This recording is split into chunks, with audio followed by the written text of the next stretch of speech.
Okay ဒါကတော့ USA နိုင်ငံကပြီးခဲ့တဲ့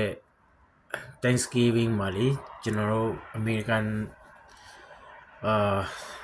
စစ်သားတွေပေါ့လေ3ယောက်ကို Syria နိုင်ငံကနေဒါဆီးရီးယား ISS ဆိုတဲ့အဖွဲ့အစည်းအနေနဲ့တပ်ဖြတ်ခဲ့တဲ့အတွက်ကြောင့် Donald Trump ကဒီတပတ်အတွင်းမှာသူအဲ့လူတွေကိုချေမှုန်းလိုက်တဲ့အကြောင်းရင်းပေါ့နော်အတိကတော့အဲ့အကြောင်းရင်းကဒါအမေရိကန်ကရန်တွားစားလို့တော့မရတဲ့အမျိုးမှရှိတယ်တွားစားမယ်ဆိုတော့အတီးပြောက်များပါလိမ့်မယ်ဘယ်နိုင်ငံမှာဆိုလေဒါသူကဘယ်လောက် military power ရှိတယ်ဆိုတာဒါတကဘာလုံးကတည်နေတာအဲ့တည်ရင်နဲ့တွားစားမိတယ်နိုင်ငံကတော့ဒုက္ခရောက်ဖို့ရှိတယ်ဒါပြီးခဲ့တဲ့ Thanksgiving မှာပေါ့လေဒါဒီနိုင်ငံအမေရိကန်နိုင်ငံဒါ military society ပေါ့နော်တဲ့စစ်သားတွေကို3ယောက်သူတို့ခြုံကုန်းတိုက်ခိုက်ပြီးတော့အမေရိကန်စစ်သား3ယောက်ကြာရှုံးသွားတယ်ပြီးတန်ရာရတဲ့လူတွေရှိတယ်အဲ့ဒီတော့ Trump ကတော့တမန်တော် Trump ကတော့ပြောနေတာပေါ့နော်ဘာဖြစ်ဒီလူတွေကလူဆိုးတွေဖြစ်နေတယ်ဒါ IS ဆီးရီးယားဆိုရင်တော့ဆီးရီးယားကအရင်တော့ဆီးရီးယားတမန်တော်ကအမေရိကန်ကိုဆန့်ကျင်တဲ့တမန်တော်ပါပဲဒါပေမဲ့အခုကအဲ့ဆီးရီးယားတမန်တော်နဲ့လေ Trump ပြန်လဲပြီးတော့တင်မြတ်တယ်အရင်ကိုအဆင်ပြေတယ်ဆီးရီးယားတမန်တော်ကလည်းအကူအညီတောင်းတယ်သူနဲ့လုံးဝဆီးရီးယားနိုင်ငံမှာဆန့်ကျင်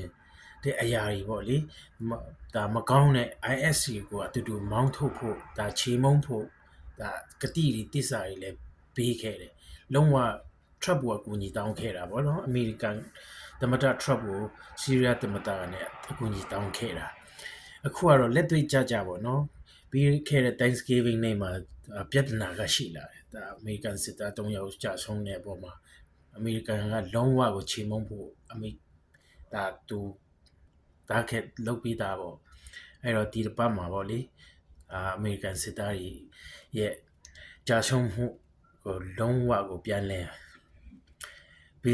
ပေးဆက်ရမယ်ဆိုခါမှာသူတို့ပြန်လဲချေမှုန်းခဲ့တာပေါ့အဲ့ချေမှုန်းတဲ့အထဲမှာလုံးဝသူတို့ ISS ရဲ့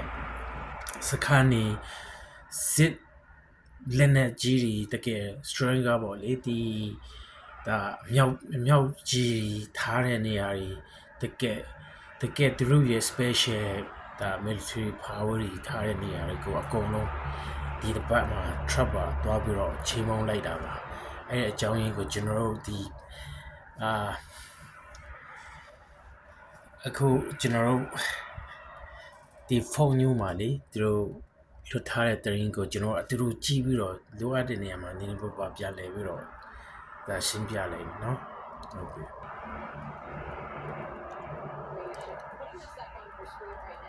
From U.S. Central Command, this was a post to social media saying U.S. forces struck 70 plus ISIS targets in Syria, peace through strength. And you can see to the left side of your screen there is a still of that video, and I want to put that up on your screen here now. Once again, this was posted to social media just last night. The Trump administration launched military strikes yesterday in Syria to eliminate Islamic State group fighters and weapons sites in retaliation for an ambush attack that killed 2 U.S. troops and an American civilian interpreter almost a week ago. A U.S. official described it as a large-scale strike that hit 70 targets in areas across central Syria that had IS infrastructure and weapons. Another U.S. official who spoke on the condition of anonymity to the Associated Press to discuss the sensitive operation said more strikes should be expected.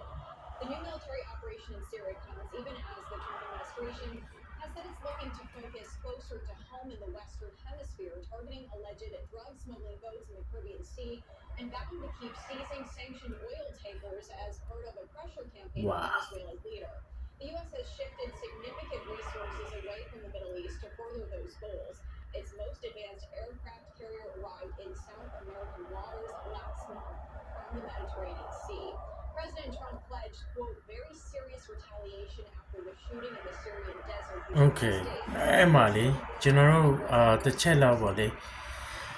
ဒီ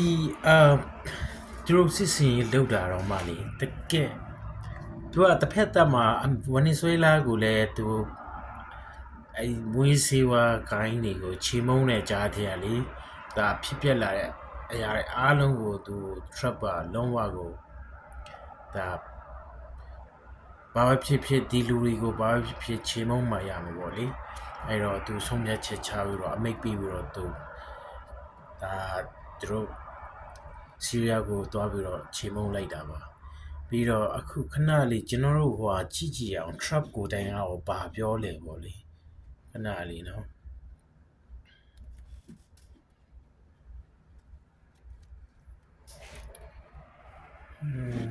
hold on a second ဒါတော့ trap ဘာပြောလဲဆိုတာကျွန်တော်အတူတူနားထောင်ကြည့်ရ 2 hours ago in Syria who were trying to regroup after their decimation by the Trump administration 5 years ago. We hit them out. I ordered a massive strike on the terrorists that killed our 3 great patriots last week. 2 soldiers, 1 interpreter, all great people. And it was very successful. It was receiving. ဒါအစောနာနိုင်ချက်လောက်ပဲကြာသေးတယ်ပေါ့လေသူတို့မှာ try သွားပြီးတော့ချီမုံလိုက်တဲ့အကြောင်းရင်းကိုသူပြောရှင်းပြလိုက်တာပါနော် We hit every site flawlessly and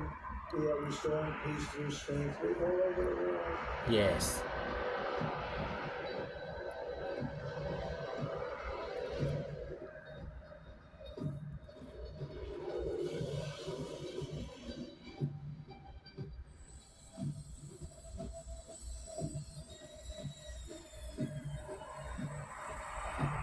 ဒါဒီနေ့ဒီကြတော့ဟို